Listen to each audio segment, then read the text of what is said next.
قالوا سلاما وعباد الرحمن الذين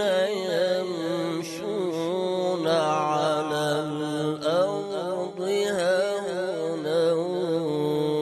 وإذا خاطبهم الجاهلون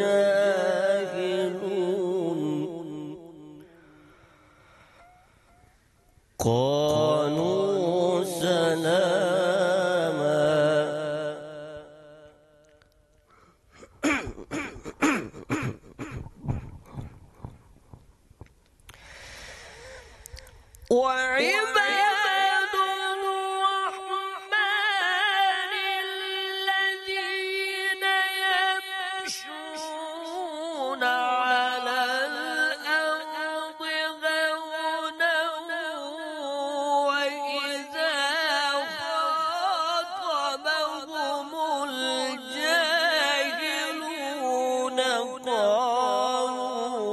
سلاما، والذين يبيتون لربهم سجدا وقياما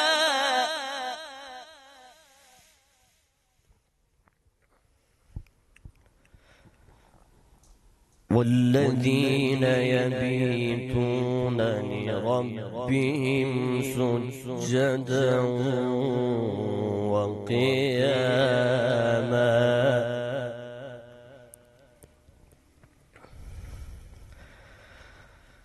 والذين يقولون ربنا اصرف عنا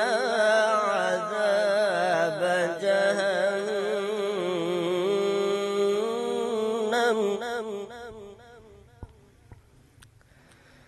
إن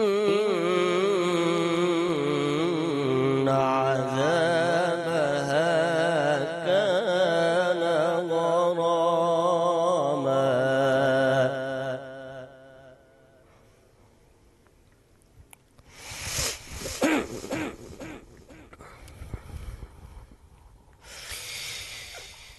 إن عذابها كان غراما إنها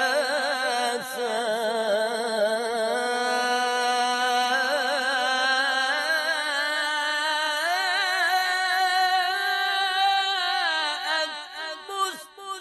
مستقرا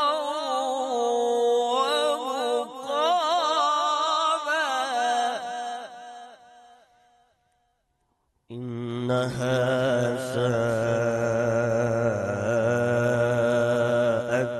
مستقرا ومقاما صدق الله العظيم.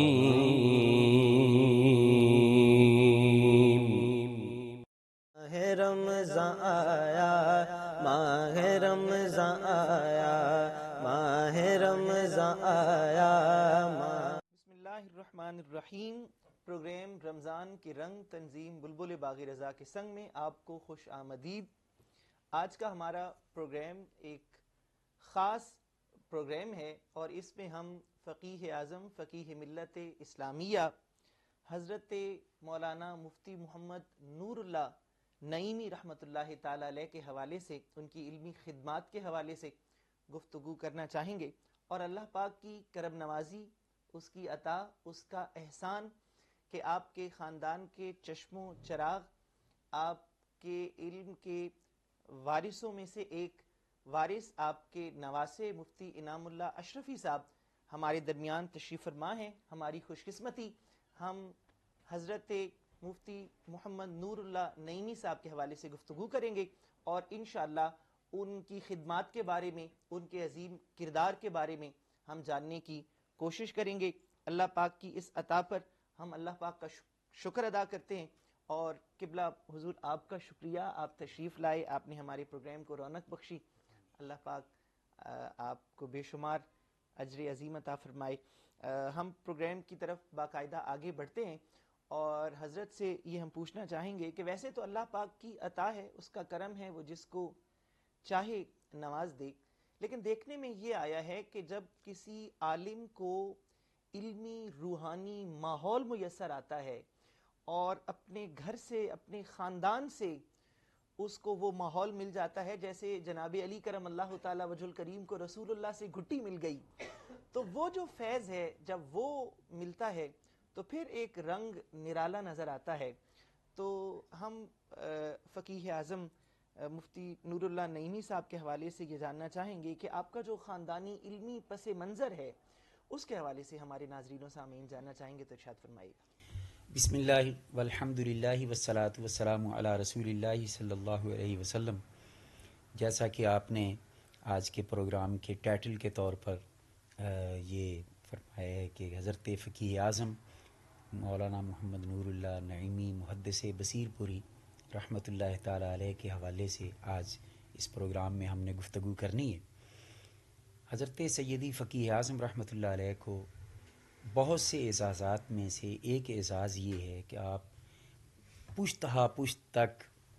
سارے آپ کے بزرگ جہاں تک ہم جانتے ہیں وہ سارے اب اپنے اپنے وقت کے صاحب علم اور صاحب کردار اور صاحب تقوی شخصیات تھے. آپ کے خاندان کے ایک بڑے بزرگ ہیں جن کو حافظ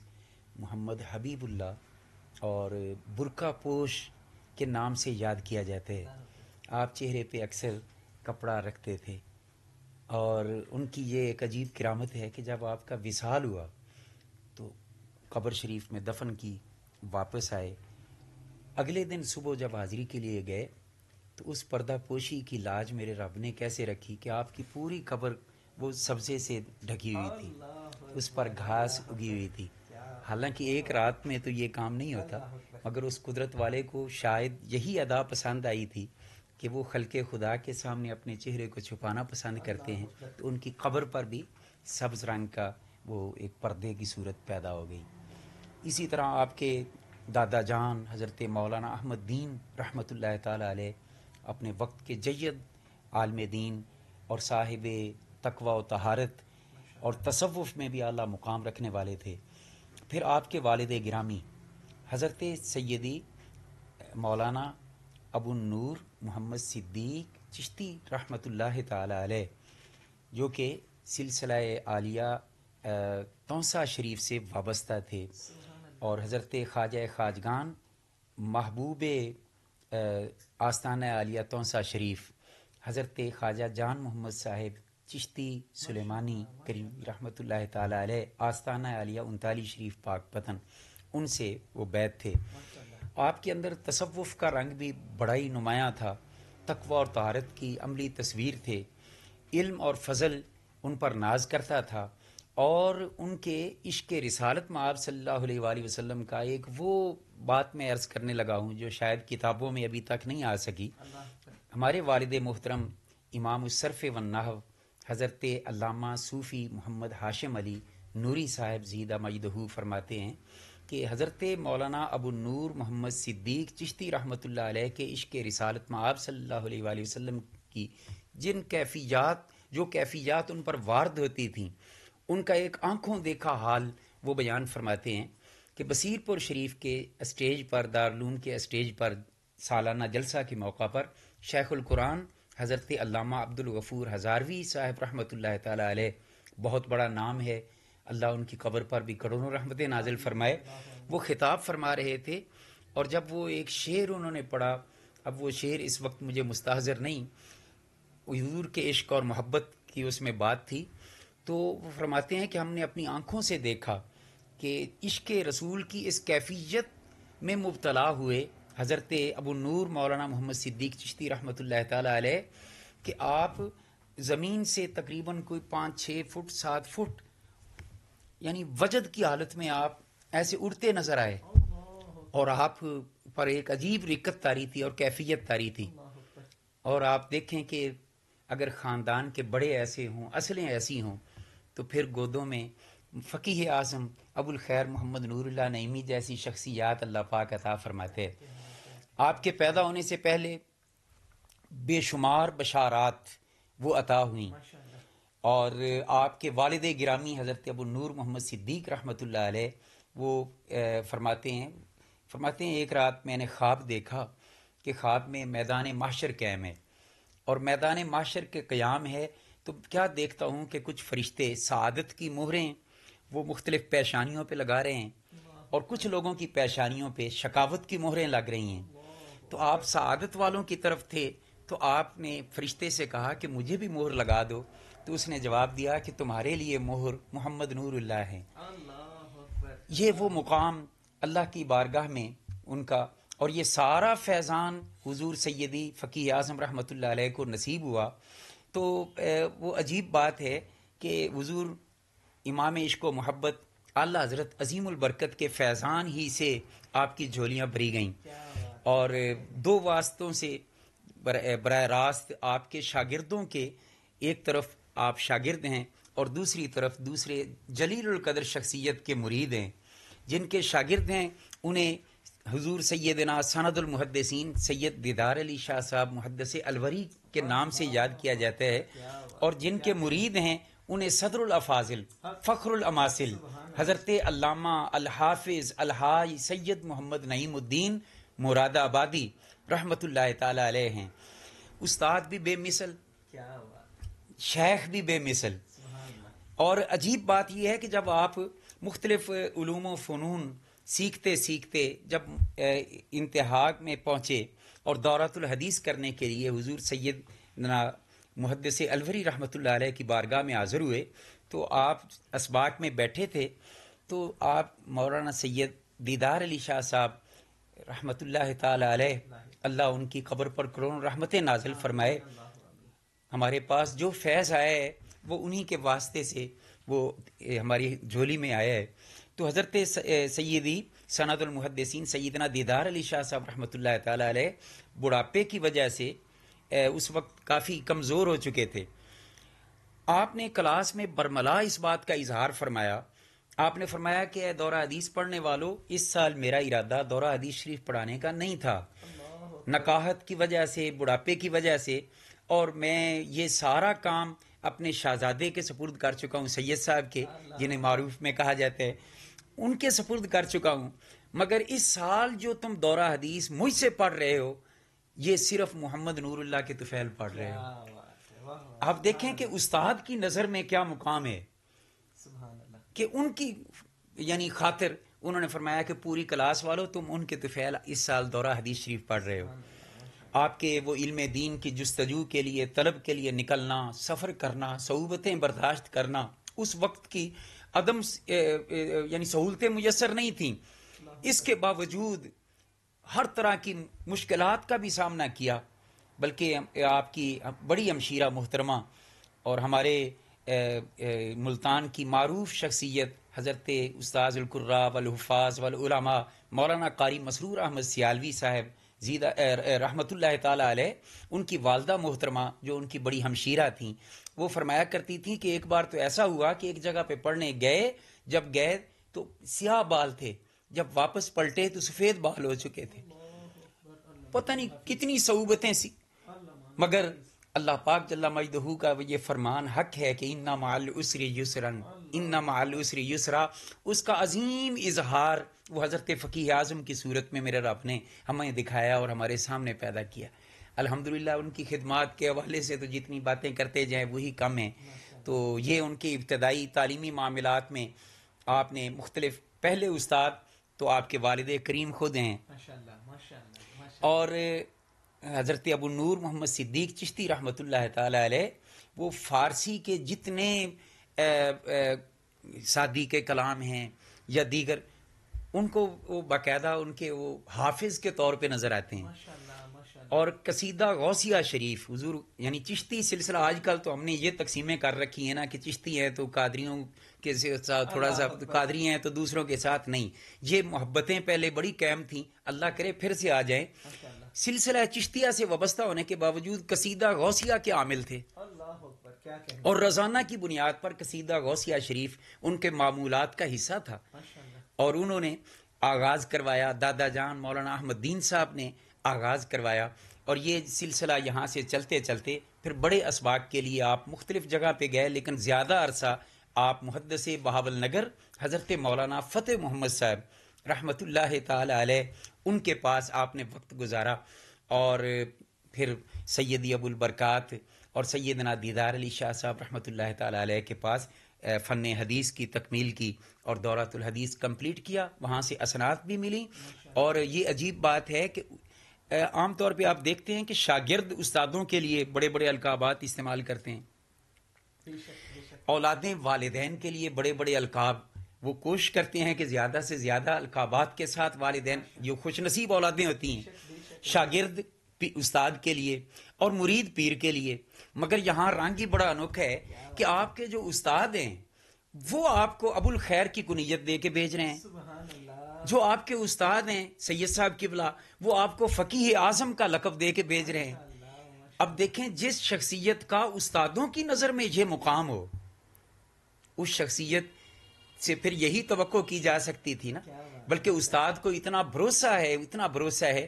کہ ایک دو مسئلے جب ایسے پیدا ہوئے، خلافت معاویہ اور یزید نام کی کتاب لکھی گئی، تو استاد کو ناز کیا ہے، استاد خط بھیجتے ہیں اور فرماتے ہیں کہ بصیر پور میں بیٹھنے والے میرے ہیرے، اس کتاب کے رد میں جواب تو لکھ سکتا ہے اور اس کو لکھو تاکہ یہ فتنہ ہمیشہ کے لیے ختم ہو جائے. تو یہ شان اللہ پاک نے انہیں عطا فرمائی. انہوں نے محنت کی، ساری زندگی پڑھنے پڑھانے پہ گزار دی، اور یوں کہہ لیں کہ حقیقی قادری ہونے کا انہوں نے یہ بھی اعزاز پایا کہ حضور غوث الاعظم رضی اللہ تعالیٰ عنہ فرماتے ہیں درست العلم حتی صرت کتبا، فرماتے ہیں کہ میں علم پڑھ پڑھ کے اور پڑھا کے منصب کتبیت پر فیض ہو گیا ہوں. مطلب ہے کسی اور چلے اور کسی اور کی ضرورت نہیں، بس نانا کا دین پڑھتا رہا ہوں، پڑھاتا رہا ہوں، منصب کتبیت پہ فیض ہو رہا ہوں. اور قرآن کریم میں رب کریم بھی یہی راستہ، سب سے محفوظ راستہ بتا رہا ہے کہ رب والا ہونے کا. اب ہم میں سے ہر کوئی دعوے کرتا پھرے، یوں کریں تو اللہ والے بن جاؤ گے، یوں کریں تو اللہ والے. اللہ پاک فرماتا ہے کونوا ربانیین بما کنتم تعلمون الکتاب و بما کنتم تدرسون. فرمایا میرے بندو رب والے ہو جاؤ. کیا اللہ کیسے ہو؟ فرمایا قرآن کتاب کا علم پڑھ کے اور پڑھا کے رب والے ہو جاؤ. اس وظیفے پر آپ نے پوری زندگی پھر عمل کیا. پڑھ کے آئے، آپ نے پڑھنا پڑھانا شروع کر دیا، یہی اوڑھنا بچھونا تھا. اور حضرت صدر اللہ فاضل رحمۃ اللہ علیہ سے جب ملاقات ہوئی، پہلی ملاقات میں ہی دل دے بیٹھے، اور استاذ گرامی کے حکم پر ان کی آج کل تو یہ ہوتا ہے نا، ہر پیر کی کوشش ہوتی ہے کہ بندے میرے طرف آئیں. ہاں، آج کل کا گھیرو سسٹم، اللہ اس سے ہمیں نجات عطا فرمائے. وہ صحیح حقیقی شیخ تھے، خود بھی یعنی صاحب اجازت تھے. اب چاہتے تو فرماتے بیٹے تم میرے مرید ہو جاؤ، نہیں، آپ نے فرمایا صدر الافاضل رحمۃ اللہ علیہ کے مرید ہو جاؤ. کیوں؟ اس لیے کہ وہ حقیقت میں صاحبان نظر تھے. آج کی طرح کے لم یبوج پیر نہیں تھے. وہ صاحب نظر تھے. وہ جانتے تھے کہ محمد نور اللہ کا حصہ فیض کا وہ جو حضور کی بارگاہ سے چلتے چلتے اعلیٰ حضرت سے آنا ہے، وہ خصوصی روحانی فیض کا سلسلہ وہ صدر الافاضل رحمۃ اللہ علیہ سے انہیں ملنا ہے. تو انہوں نے حکم دیا. ان کے حکم پر آپ نے ادھر بیعت کی. مگر فرماتے ہیں خود یہ گفتگو تو لمبی ہو رہی ہے، اب کیا کریں. میں اپنے شیخ کریم اور اپنے جد کریم کی بات کروں تو میں کیسے رک پاؤں کہ میرے دامن میں تو جو ہے وہ انہی کی خیرات ہے، انہی کی خیرات ہے. وہ خود فرماتے ہیں کہ میں بیعت ہونے سے پہلے گھبرایا کرتا تھا کہ کہیں کوئی ایسا شیخ نہ مل جائے کہ میرا شوق تو پڑھنا پڑھانا ہے حضور کے دین کو، اور وہ مجھے کسی وظیفے اور چلے پہ لگا دے جس سے میرے پڑھنے پڑھانے میں کوئی حرج واقع ہو جائے. فرماتے میں یہ مجھے کھٹکا لگا رہتا تھا، مجھے خطرہ لگا رہتا تھا. مگر جب سیدی صدر الافاضل رحمۃ اللہ علیہ کی بارگاہ میں استاد صاحب کے حکم کے مطابق حاضر ہوئے اور بیعت ہوئے تو حضور صدر الافاضل، اب دیکھیں کہ پیر بھی کتنا پہنچا ہوا ہے. ابھی دل کے اندر یہ باتیں کھٹکتی تھی نا. فرماتے ہیں کہ جو ہی بیعت ہوا تو بیعت کے بعد طریقہ صوفیاء یہ ہے کہ وہ خاص وظائف وہ تعلیمات کے طور پر دیتے ہیں تاکہ بیٹا یہ پڑھتے رہو. مگر قربان جائیں صدر الافاضل دل کی جان گئے نا اور ارادوں کو جان گئے. فرمانے لگے بیعت کرنے کے بعد پہلی بات یہ کی کہ مولانا آپ کا وظیفہ ہی پڑھنا پڑھانا ہے، درس و تدریس آپ کا وظیفہ ہے. اور پھر اس استاد کے وظیفے کو اس طرح نبھایا. ہم نے اپنی آنکھوں سے دیکھے یہ مناظر کہ کئی بار ایسا ہوتا کہ کہیں جانا آنا ہوتا تو اس وقت عام طور پہ ٹرینوں کا سفر ہوتا تھا بصیر پور شریف کے اسٹیشن پر. اب ٹرین کے کو پتہ نہیں ہوتا ٹائم کا، جب ہو جائے تو لیٹ بھی ہو سکتی ہے، ٹائم پہ بھی آ سکتی ہے. تو آپ کئی بار ہم نے اپنی آنکھوں سے دیکھا ایسا بھی ہوا کہ آپ نے پوری کلاس کو ساتھ لیا، ریلوے اسٹیشن پہ ریلوے پلیٹ فارم کو دینی مدرسہ بنا دیا. جب تک ٹرین نہیں آتی پڑھاتے رہے،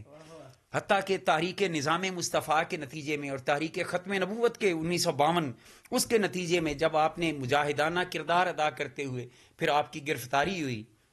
اور یہی ہے نا کہ نکل کر خانقاہوں سے ادا کر رسم شبیری، یہ ہاتھ چموانے اور نذرانے لینے، یہ پیری مریدی آئی تو سمجھ لی گئی ہے. مگر وہ لوگ کیسے یار کمال کے شخصیات تھے کہ حضور کے دین کا پہرا دینا ہوتا، حضور کی ختم نبوت کا پہرا دینا ہوتا تو میدان میں ہوا کرتے تھے. تو آپ گرفتار تھے، جیل کے اندر تھے، مگر قربان جائیں اس جیل پر بھی کہ جیل بھی درس و تدریس میں رکاوٹ نہ بن سکی. آپ نے وہاں جیل کے اندر ہی بخاری شریف پڑھانا شروع کر دی، مسلم شریف پڑھانا شروع کر دی. اچھا یہ رہا مدینہ عالیہ حاضری ہوتی، مدینہ طیبہ میں مسجد نبوی میں آقا کریم کی مسجد میں، تو ساتھ جو علماء اور گئے ہوتے انہیں پتہ چلتا حضرت فقیہ اعظم آ گئے ہیں. کچھ آپ کے شاگرد بھی صاحب سے جب پتہ چلتا آپ جا رہے ہیں تو وہ بھی ویزا وغیرہ لگوا کے پروسیس کر کے وہاں حاضر ہو جاتے. تو وہاں مسجد نبوی شریف میں اس وقت شاید اتنی پابندیوں کا سلسلہ نہیں تھا. تو مسجد نبوی شریف میں بیٹھ کر یار کیسا مزے کی بات ہوگی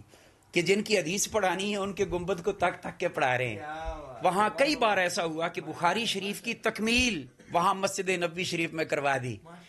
اللہ پاک نے انہیں یہ اعزازات عطا فرمائے تھے. تو خیر یہ باتیں تو جتنی بھی کریں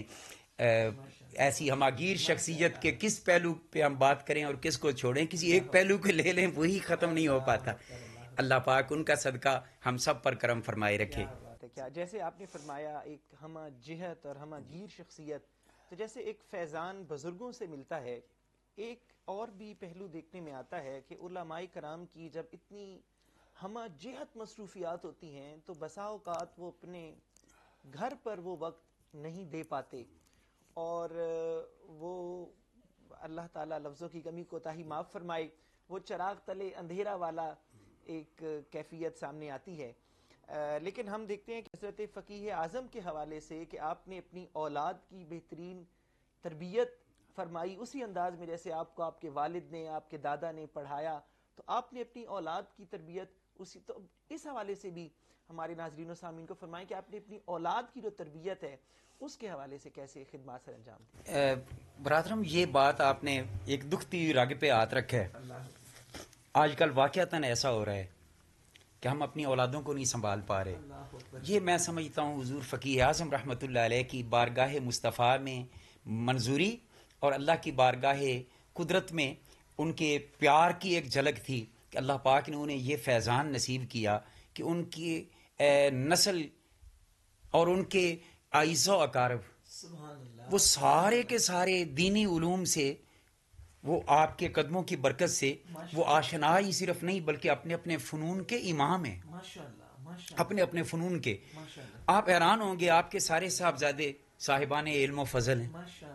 حالانکہ جن کے ہاتھ بچپن میں چومے جانے شروع ہو جائیں ان کے مزاج عام طور پہ وہ پڑھنے پڑھانے والے نہیں رہ پاتے، مگر عجیب بات یہ ہے کہ آپ کے سارے صاحبزادے الحمدللہ العظیم مولانا ابو العطا محمد ظہور اللہ رحمۃ اللہ تعالیٰ علیہ، وہ ذرا فقیر منش شخصیت تھے، اللہ پاک ان کی قبر پر بھی رحمت نازل فرمائے۔ آپ کے ایک شہزادے حضرت مولانا ابو النصر محمد نصر اللہ ابو الفضل محمد نصر اللہ رحمۃ اللہ تعالیٰ علیہ، وہ ایسی شخصیت تھے کہ علم عمل میں ہر طرح وہ حضرت فقی اعظم کا عکس نظر آتے تھے۔ ان کے علم کے حوالے سے میں صرف اتنی بات عرض کر دوں، اور یہ تربیت فقی اعظم کا فیضان ہے۔ ایک بار راجووال ہمارے قریب ایک علاقہ ہے بصیر پور شریف کے، وہاں پہ کثرت سے کچھ نام نہاد اہل حدیث، اصل میں جو وہابی ہیں وہ کثرت سے ہیں،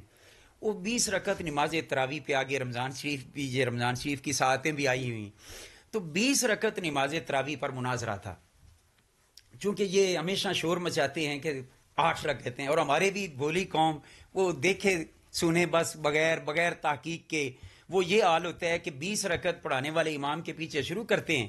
8 پہ جب سلام پھیرا جاتا ہے تو امام صاحب پیچھے دیکھتے ہیں تو کوفیوں والا حال ان صفوں میں ہو چکا ہوتا ہے۔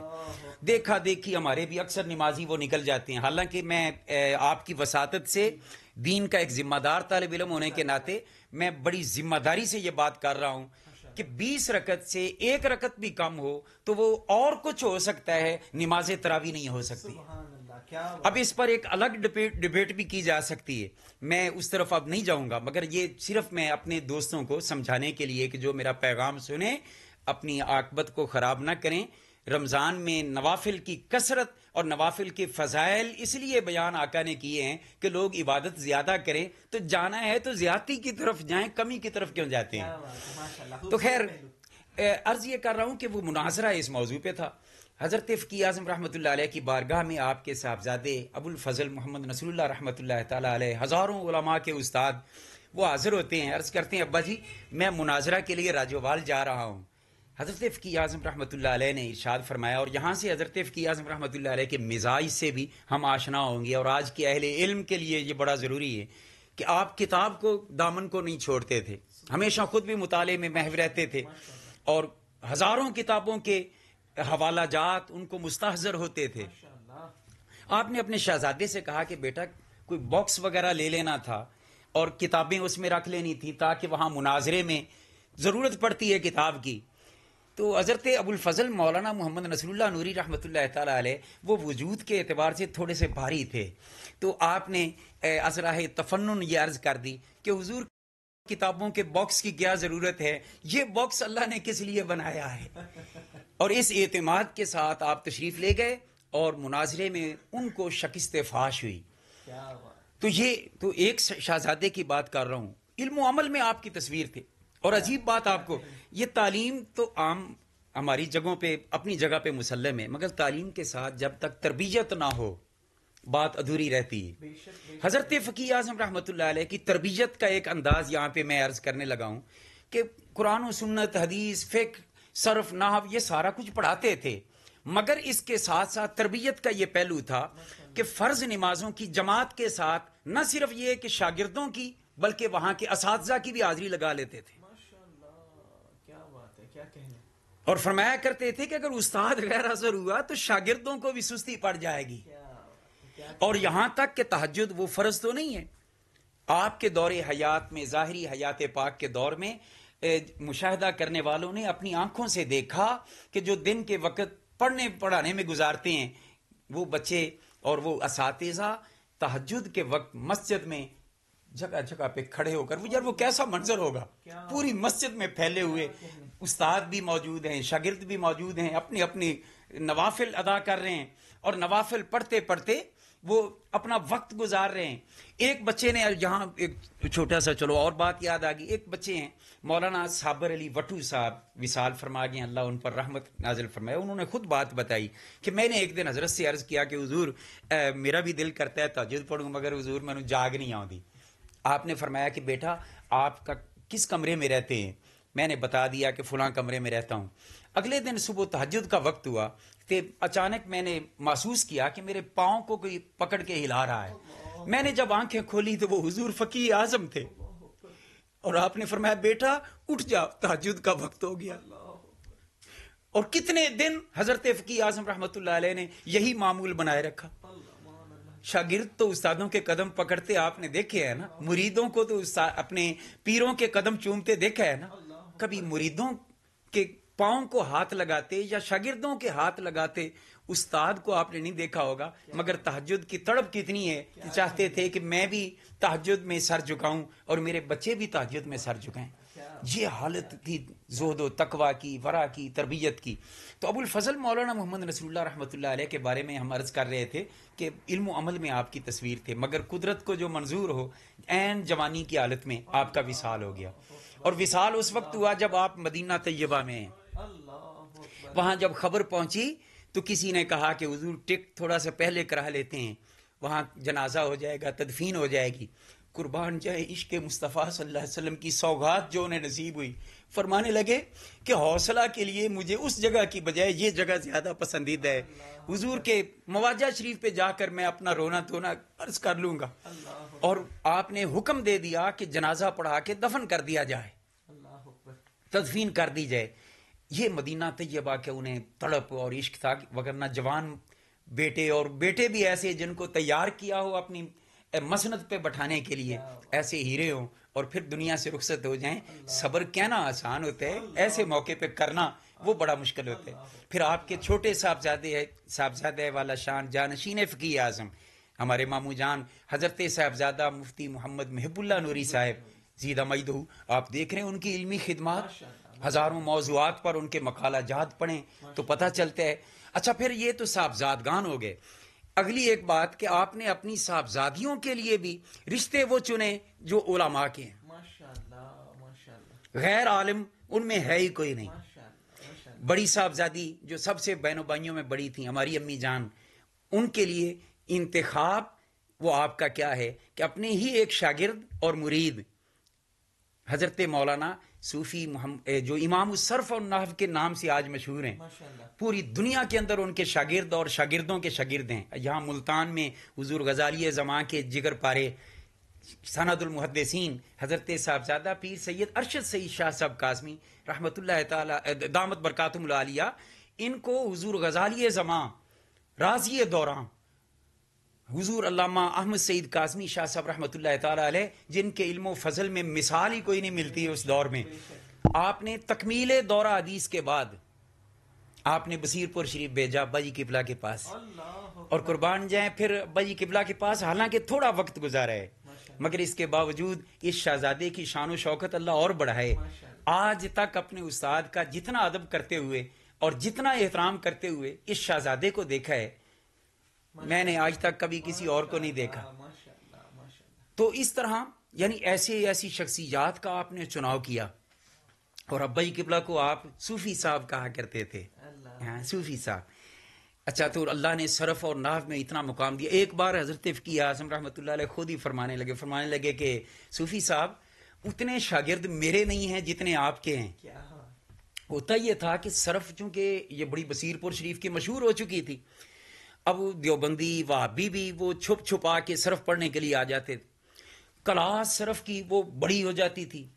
اب ہوتا یہ تھا کہ وہ صرف پڑھنے والے تو صرف پڑھ کے نکل جاتے، آگے دورہ حدیث اور بڑے اسباق کی طرف تو وہ مختصر رہ جاتے نا اس کی بنسبت. تو اس بنیاد پر حضرت فقیہ اعظم رحمۃ اللہ علیہ نے ایک دن فرمایا کہ صوفی صاحب میرے سے تو آپ کے شاگرد زیادہ ہیں. جب استاد نے یہ بات کی تو یہ استاد کی طرف سے ایک شاباش تھی، مگر قربان جائیں شاگرد ہوں تو وہ بھی ایسے ہوں. ابا جی قبلہ نے عرض کی کہ حضور اچھا میرے شاگرد تو اتنے ہیں، تو جتنے میرے شاگرد ہیں یہ تو حضور بتائیں کہ میں کس کا شاگرد ہوں، میں کس کا شاگرد ہوں. تو وہ تو آپ سارے آپ کا ہی فیضان ہوا. اسی طرح آپ کے باقی جو داماد ہیں حضرت ابو الفیضان مولانا عبد الرحمن رحمۃ اللہ تعالی علیہ، حضرت مولانا الحافظ خواجہ محمد فیض الرحمن کوثر انطالوی رحمۃ اللہ تعالی علیہ، حضرت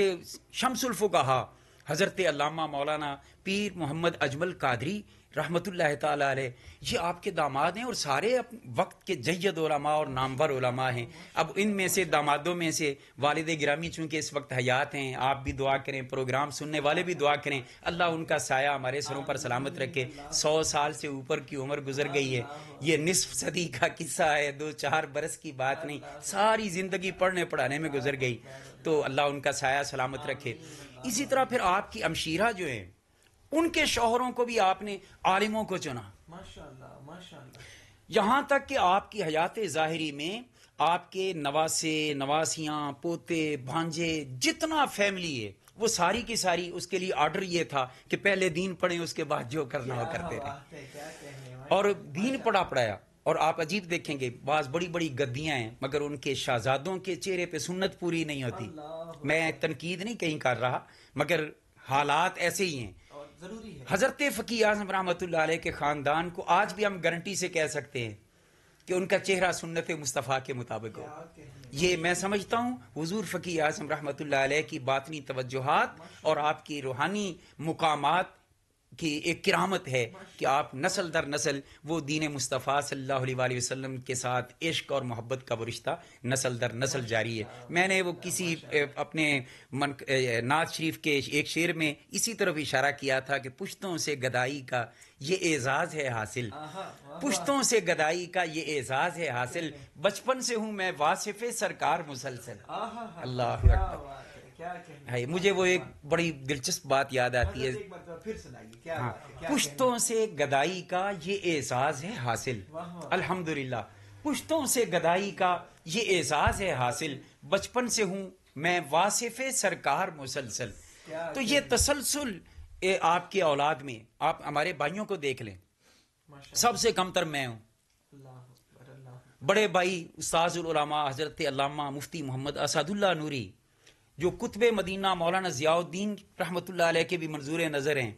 اور حضرت فقی اعظم نانا جان کے اس قدر منظور نظر ہیں کہ جب بڑھاپے اور بیماری کے باعث یعنی انتہائی کمزور ہو گئے تو آپ کے آرڈر یہ تھا کہ آپ تہجد کے وقت میرے حجرے میں آئیں اور آپ جماعت کرا کے قرآن پڑھیں۔ قرآن وہ بہت خوبصورت پڑھتے ہیں، بڑا کمال کا، شیخ الحدیث بھی ہیں، صاحب علم فضل بھی ہیں، تو ان کے پیچھے نماز تہجد کی ادا کر لیا کرتے تھے، ساتھ قرآن کی تلاوت بھی سنتے تھے۔ اسی طرح ان سے چھوٹے ہمارے بھائی مولانا علامہ صوفی محمد نعمت اللہ اشرفی، ان سے چھوٹے حضرت علامہ مولانا مفتی محمد عرفان اللہ اشرفی جو جامعہ اجویریہ داتا صاحب یہ پرنسپل تھے، اب اس میں ترقی ہو گئی ہے، اور ساتھ شیخ الحدیث ہیں۔ بڑے بھائی جامعہ غوثیہ رضویہ گلبرگ مین مارکیٹ میں شیخ الحدیث ہیں۔ اچھا آگے چوتھے نمبر پر میں ہوں، چوتھے نمبر پر میں ہوں، تو میں تو ایک نکما سا ہوں۔ اللہ نے بہرحال میری ایک خواہش تھی، والد صاحب کی بھی ایک خواہش تھی کہ میں بھی حدیث پڑھاؤں، تو الحمدللہ پچھلے سال سے میں نے صحیح مسلم شریف کے اسباق مختلف مدارس میں پڑھائے ہیں الحمدللہ۔ اور مجھ سے چھوٹے حضرت علامہ مفتی محمد حمد اللہ اشرفی صاحب، یعنی 5 بھائی ہیں، 5 کو اسی راستے پہ لگا دیا۔ ہمارے جتنے کزنز ہیں وہ سارے کے سارے اسی راستے پہ ہیں۔ تو یہ حضرت فقی اعظم رحمۃ اللہ علیہ کی خصوصی کرامت ہے کہ صرف خود نہیں پورے خاندان کو اس رنگ میں رنگ دیا، پورے خاندان کو اس رنگ میں رنگ دیا۔ اللہ پاک ان کے درجات کو بلند فرمائے، اور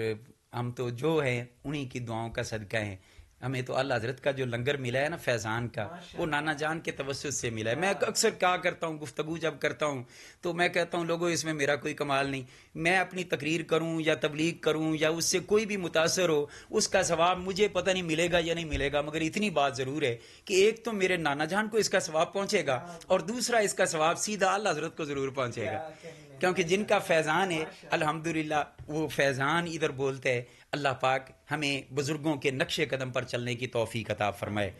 ماشاءاللہ ماشاءاللہ، سبحان اللہ، کیا کہنے۔ اچھا حضور، یہ ارشاد فرمائیے گا کہ آپ کا جیسے آپ کے اساتذہ نے آپ کو فقیہ اعظم کا لقب عطا کیا، اسی طرح سے جس طرح سے اعلیٰ حضرت نے سید نعیم الدین مراد آبادی کو صدر الافاضل کا لقب عطا فرمایا، اور پھر آپ کے عشق و محبت اور آپ کی جو رسول پاک صلی اللہ علیہ وآلہ وسلم سے، ان کے شہر سے عقیدت و محبت وابستگی، اور پھر فقاہت کے ساتھ یہ سارے جو معاملات ہیں، کیونکہ فقیہ کے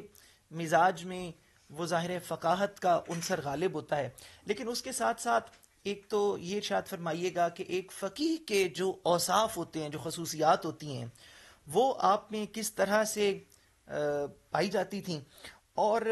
رسالت مآب صلی اللہ علیہ وآلہ وسلم سے جن کی شریعت اور جن کا دین آپ پڑھاتے اور سکھاتے تھے، ان کے ساتھ جو تعلق اور وابستگی اور لگاؤ ہے، اس کی کیفیت حضور فقیہ اعظم کی کس طرح سے تھی، وہ ہم بھی جاننا چاہیں گے، ہمارے ناظرین و سامعین بھی یقیناً جاننا چاہیں گے۔ حضرت سیدی فقیہ اعظم رحمۃ اللہ علیہ کو جنہیں دنیا آج بھی فقیہ اعظم کے نام سے یاد کرتی ہے، وہ زبان خلق نکارہ خدا والی بات، ان کو اللہ پاک نے فطرت میں فقاہت رکھی ہوئی تھی، ماشاءاللہ ماشاءاللہ۔ اور یہ فیضان یعنی حضور کا فیضان اعلیٰ حضرت اور صدر الافاضل اور سیدنا دیدار علی شاہ صاحب رحمۃ اللہ علیہ کے واسطے سے ان تک پہنچا، ماشاءاللہ۔ اور اس فیضان کا اندازہ لگانا ہو تو آج بھی ان کی آل اولاد میں اس کی ایک جھلک دیکھی جا سکتی ہے۔ یعنی ایک ہوتا ہے کسی مسئلہ تک پہنچنا، اور ایک ہے اس کی گہرائی میں جا کر اس میں سے ہیرے اور موتی نکالنا۔ کیا بات ہے، کیا ایک ہوتا ہے صرف علم، اور ایک ہوتا ہے رسول اللہ صلی اللہ علیہ وآلہ وسلم کے سینہ اقدس سے جو علم کی خیرات آئی تھی وہ کہیں تک پہنچے۔ آپ دیکھتے ہیں پانی اگر چشمے کڑوے ہوں تو وہاں کا پانی اگر آپ کے گھر پہنچ بھی آئے تو کڑوا ہوتا ہے، اللہ اکبر۔ مگر اگر میٹھے پانی کے چشمے سے آپ کے گھر میں پانی آ رہا ہے تو وہ میٹھا ہوتا ہے۔ یہ سچی بات یہ ہے کہ یہ علم کا میٹھا پانی اسے نصیب ہوتا ہے جو چشمہ سینہ مصطفیٰ سے وابستہ ہو، سبحان اللہ۔ یہ فیض پشت در پشت اور نسل در نسل چلتا ہو، اور سینہ سے سینہ کی طرف یہ سفر کرتے ہوئے پہنچتا ہو، اور ہم یہ سمجھتے ہیں کہ حضور سیدی فقیہ اعظم رحمۃ اللہ علیہ انہی فیض یافتگان میں سے ہیں کہ جنہیں سینہ مصطفیٰ سے یہ براستہ امام اعظم ابو حنیفہ اور حضور سیدی غوث العظم اور پھر حضرت صدر الافاضل اعلیٰ حضرت اور سیدی دیدار علی شاہ صاحب، اور ان راستوں سے یہ ان تک پہنچا۔ یہی وجہ ہے کہ اس چشمہ فیض کے جتنا بھی پھیلاؤ ہے، جہاں بھی دیکھیں گے آپ کو مٹھاس ہی ملے گی۔ فقاہت میں یہ حالت تھی کہ فتاوی نوریہ کو علماء عصر وہ فتاوی رضویہ شریف کا تتمہ کہتے ہیں، سبحان اللہ ماشاءاللہ۔ یعنی اسی نہج پر حضرت سیدی فقیہ اعظم رحمۃ اللہ تعالی علیہ نے کام کیا، اور خاص طور پہ جدید مسائل پر آپ نے جو قلم اٹھایا۔ اور عجیب بات آپ کو ہے کہ فتاوی نوریہ میں بہت سے آپ کو مسائل ملیں گے، سوالات آئیں گے، اس کے جوابات آئیں گے، مگر ان میں کثرت سے وقت کے جید علماء جو خود بڑے مفتی ہیں، خود بڑے دینی اسکالر ہیں، محقق کے دوران ہیں، ان کے سوالات آپ کو ملیں گے۔ خطیب پاکستان علامہ شفیع اکاڑوی رحمۃ اللہ علیہ، ان پر کسی نے ٹوپی پہ فتویٰ لگا دیا کہ دستار سے ہی نماز ہوتی ہے، ٹوپی سے تو وہ جیسا ایک مشہور ہے، تو انہوں نے ادھر عرض کی، آپ نے اس پر پھر فتویٰ دیا کہ صرف دستار ہی نہیں، ٹوپی مبارک بھی حضور کی سنت ہے، اور وہ ثابت کیا۔ اسی طرح حضرت شیخ القرآن علامہ عبدالغفور ہزاروی رحمۃ اللہ علیہ جیسی شخصیات اور بڑی بڑی شخصیات، اب میں کون سا نام لوں، وہ آپ کی طرف رجوع کرتے۔ یہ آپ کی شان فقاہت، اس کا ایک کمال ہے کہ اللہ پاک نے علماء کے دلوں کے اندر بھی ان کی محبت ایسی پیدا کر دی۔ یعنی حضرت خطیب پاکستان حضرت صاحبزادہ سید فیض الحسن شاہ صاحب علو مہار شریف والے، وہ برملا اپنے خطاب میں فرماتے تھے کہ حضرت فقیہ اعظم کے بارے میں کہ اپنے وقت کے یہ امام ابو حنیفہ ہیں۔ حضور سیدنا و مولانا حضرت سید شیخ القرآن علامہ غلام علی اکاڑوی رحمۃ اللہ علیہ، وہ کہتے تھے کہ اگر دیگر فقیہ ہیں تو یہ افقہ الفقہاء ہیں، افقہ الفقہاء ہیں۔ اور حضرت عبدالغفور ہزاروی رحمۃ اللہ علیہ، شیخ القرآن رحمۃ اللہ علیہ، وہ کہتے تھے آیات من آیات اللہ، نور من نور اللہ۔ تو یہ صاحبان علم و فضل، یہ بڑا آپ کے حوالے سے، بلکہ یہ ڈاکٹر طاہر القادری صاحب کسی بھلے زمانے کی بات ہے، یہ پاکستان بصیر پور شریف تشریف لے گئے تھے، اللہ کرے بھلا زمانہ پھر سے پلٹ آئے۔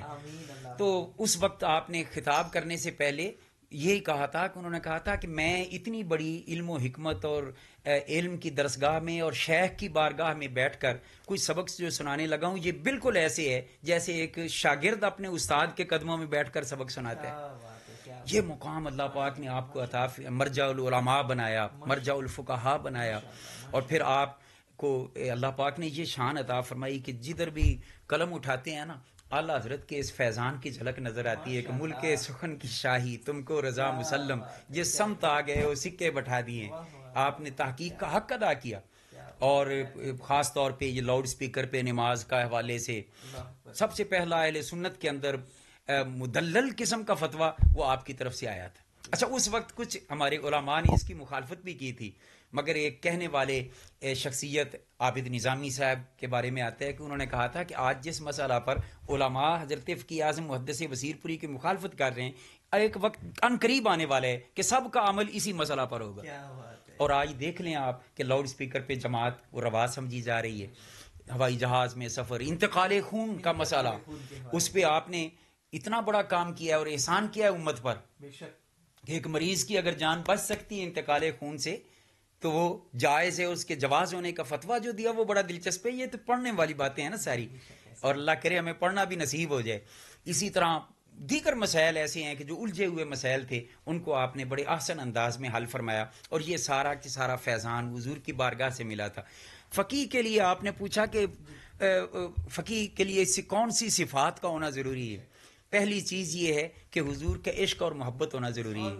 تاکہ وہ سلسلہ کرم وہ وابستہ ہو جائے، متصل ہو جائے، کیونکہ نگاہوں سے بھی کچھ چیزیں پلائی جاتی ہیں، کچھ سینہ گزٹ بھی ہوتے ہیں جو منتقل ہوتے ہیں۔ اور دوسری چیز علم میں اعلیٰ مقام، مطالعہ میں وسعت، اور پھر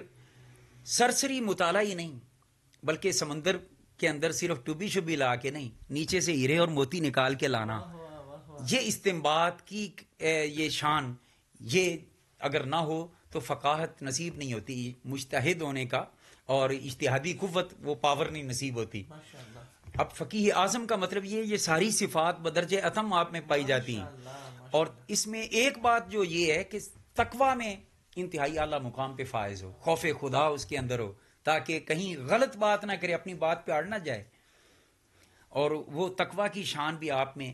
عرف و اعلیٰ مقام پہ۔ آپ کے تقوی کے حوالے سے کیا کیا بیان کریں، ایک چیز میں چلو عرض کر دیتا ہوں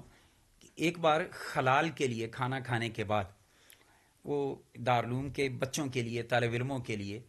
جہاں لنگر تیار ہوتا تھا وہاں لکڑیاں اس وقت وہ جلائی جاتی تھیں، وہاں سے ایک چھوٹا سا تنکا توڑا اور اس سے خلال فرمایا۔ اتفاق ایسا ہوا کہ وہ کہیں پھینک دیا، پھینکنے کے بعد تھوڑی دیر کے بعد آپ واپس آتے ہیں اور اس جگہ سے وہ تلاش کرنے لگ جاتے ہیں۔ کسی نے پوچھا کہ حضرت کیا آپ نے فرمایا وہ طالب علموں کی امانت تھی، وہ میرے ذاتی استعمال میں آ گئی تھی، میں وہ ضائع نہیں کرنا چاہتا۔ یہ اللہ کی توفیق سے ایسا ہوتے، اور ہم نے اپنی آنکھوں سے دیکھا ہے کہ طالب علم، دین کے طالب علم، ان کے لیے گوشت پکا ہوا ہے باہر، اور گھر میں سالن کیا ہے کہ نمک پانی میں گھول کے اس سے آپ روٹی کھا رہے ہیں۔ یہ تقوی کی کیفیت آپ کی تھی، خوف خدا کی یہ کیفیت تھی۔ اللہ اکبر کہ آپ نے اس کی بے شمار مثالیں جو دی جائیں تو صاحب سے ہمارے پاس اب چونکہ وقت پہلے خاصا بیت چکا ہے، اور آپ کے علم و فضل آپ کا وہ سارا سبحان اللہ، مگر عشق مصطفیٰ میں تو آپ کا سینہ جو ہے نا وہ ٹھاٹھے مارتا ہوا سمندر تھا۔ مدینہ پاک کی محبت کی یہ حالت ہے کہ اپنے صاحبزادہ صاحب جو اس وقت جانشین ہیں، صاحبزادہ مفتی محمد محب اللہ نوری صاحب، یہ مدینہ شریف میں تھے تو خط لکھا، تو خط میں لکھتے ہیں کہ حضور کی بارگاہ میں میری طرف سے یہ عرض کر دینا، اور یہ جملہ بڑا قابل توجہ ہے، کلیبکم یستجیز فی الحضور، حضور کی بارگاہ میں عرض کرنا کہ یا رسول اللہ آپ کا ایک کتڑا، کتا نہیں کہا، تصغیر کتڑا، ایک آپ کا کتڑا آپ کی بارگاہ میں حاضری کا طلبگار ہے، اجازت چاہتا ہے۔ یہ پڑھے نا تو وہ منظر یاد آتے ہیں جو جامی رحمت اللہ علیہ نے کہا تھا نا، سگت را کاش جامی نام بودے، کہ آمد بر زبانت گاہے گاہے، کہ یا رسول اللہ آپ کے شہر انور کے کسی کتے کا نام ہی جامی ہوتا تو آپ اس کو پکارتے، آج میں فخر کرتا کہ آپ کی زبان پر یہ نام ہے۔ وہی عشق کا رنگ حضرت فقی اعظم رحمت اللہ علیہ کے اس جملے میں آپ توجہ کریں، فرماتے ہیں